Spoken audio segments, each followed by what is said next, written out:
Thank you, Tina, and good morning, good afternoon, and good evening, colleagues. So my name is Isabelle Sahinovic, and I work in the pharmacovigilance team at WHO headquarters, and I also manage the vaccine safety net, which is better known as the VSN. Quickly, just to tell you about the VSN, the VSN is a worldwide network of websites verified by WHO that provide reliable information on vaccine safety.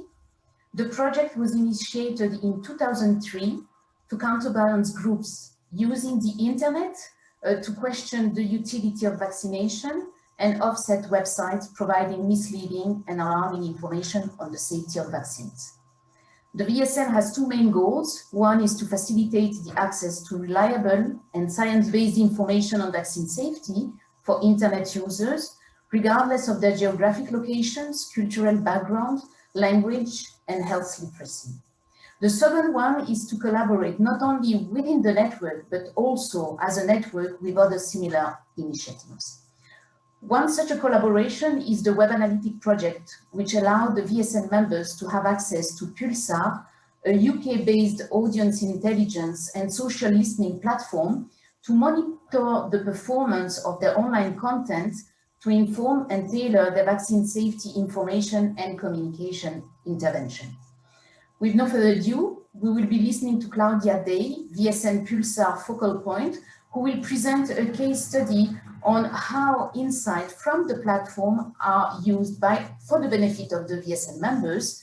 She will use the example of tackling COVID-19 misinformation in Brazil. Over to you. Good afternoon, everyone. I'm Claudia Day, and I work at Pulsar Platform.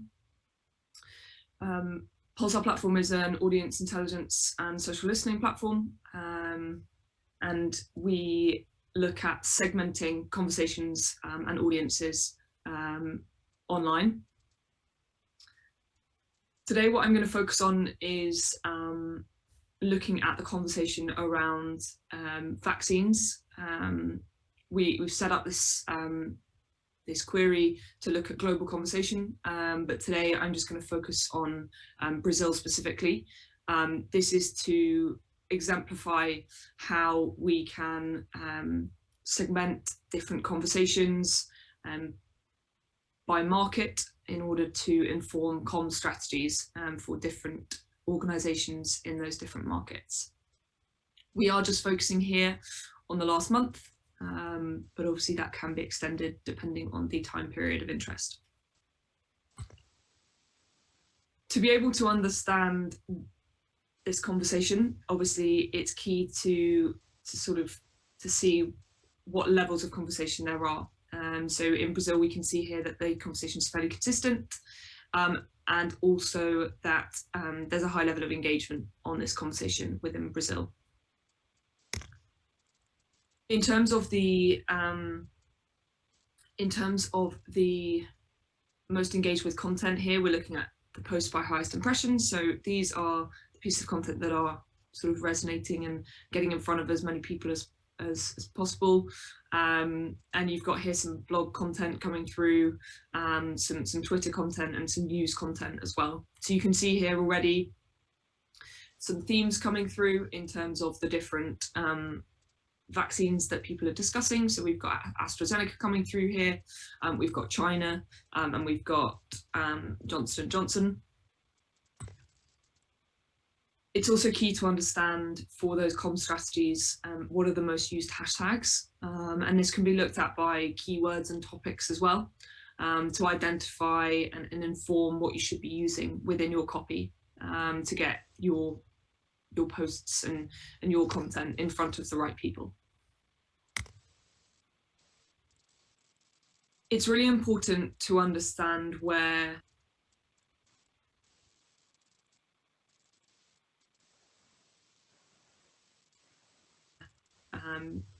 this audience are getting their information from, and you can see that from the links and articles that they're sharing online. So you can see here already immediately that the audience within Brazil are actually very much looking at the international conversation, the global conversation around vaccines. You've got the European Pharmaceutical Review coming through here, the Manila Times, and CNBC. And you can also see that, again, some of these key vaccines are coming through in terms of the articles they're sharing. So we've got Pfizer coming through here quite a lot, and Sinovac. And you would interpret from this that the Sinovac conversation is going to be definitely more negative than that of Pfizer. So it will skew that sentiment. Again, this just further reinforces that sort of international level conversation and the fact that they are interested in that global conversation. And that really is influencing their decision making. And you can see here that the conversation across all of the different vaccines is fairly high, especially on that spike on the 13th of April, which we could click through to and see what was going on there on that particular day if we were in the platform. But I think that by and large, you can see here that Moderna is the least talked about, and Johnson & Johnson, Sinovac are getting a high level of conversation. You can start to then drill down into the sentiment of each of these. So as discussed, we anticipated from the content that was being shared that the Pfizer would have a bit of a negative swing, which it does. And then you can start to see, you know, Johnson & Johnson has the biggest negative swing. And then you can see that Sinovac, people are very opinionated either way. There isn't too much neutral conversation. And you can also see here the split between the different vaccines and the conversation as a whole in terms of the volume. And actually there's a big proportion of the conversation around vaccines that is talking about no company at all, which is interesting because people aren't necessarily always talking about the company itself. It's more about the vaccines and their impact. Good afternoon, everyone. I'm Claudia Day and I work at... Thank you, Brian. So we would like also to share with the audience another important activity that has lately been initiated by the WHO pharmacovigilance team, and that aim at bringing an AI enhanced approach to public data and document analysis with a focus on early detection of COVID-19 vaccine safety conversational signals. Karl Aberer, professor at the École Polytechnique Fédérale de Lausanne in Switzerland and CEO of LinkAlong, will explain the advanced natural language processing algorithm the platform adopts to understand the context of a given conversation so we can easily classify them to spot emerging trends and information signals related to COVID-19 vaccine safety. Over to you. I'm Karl Aberer from EPFL and founder of LinkAlong, an EPFL startup. In this short presentation, I wanted to introduce some recent developments showing of how to take advantage of artificial intelligence and in particular deep learning for analyzing and interpreting text conversation as we find them, for example, in social media. Traditional tools for analyzing text content like social media listening tools are largely relying on the use of keyword searches as shown in this example query, searching for documents on a given topic such as COVID and vaccine. This approach can be improved by using a first generation of artificial intelligence tools for natural language processing that are able to understand the meaning of individual words. Using those, it is possible to automatically infer which words have a similar meaning, like vaccine is similar to jab, shot, and so on, or that certain hashtags like China virus carry a meaning that is related to COVID. Using these tools, it becomes possible, therefore, to increase the number of documents retrieved for a topic. More recently, a second generation of AI tools have become available. They are based on so-called deep transformer networks, the same technique used in language translation. Those tools have the ability to understand the meaning of sentences, and this has important consequences on what type of analysis we can perform.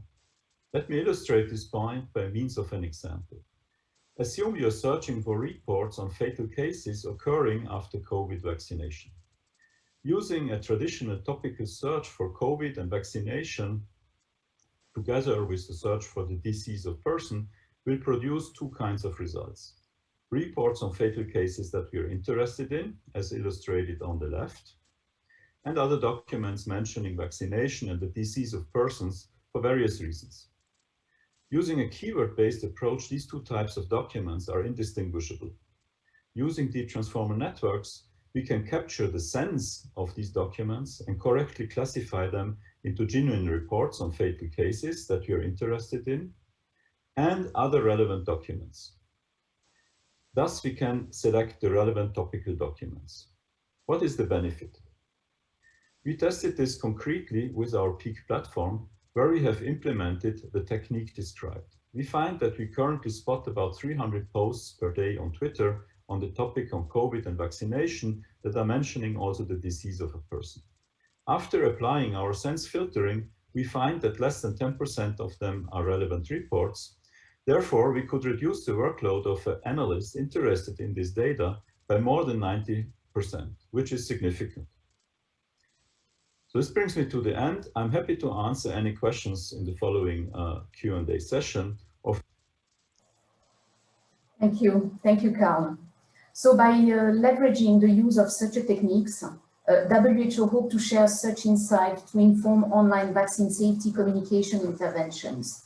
It is also aimed at providing latest scientific information on COVID-19 vaccine safety by sharing them with the VSN and timely disseminate such information via channels such as the WHO Facebook Messenger Health Bot or on Wikipedia, for example.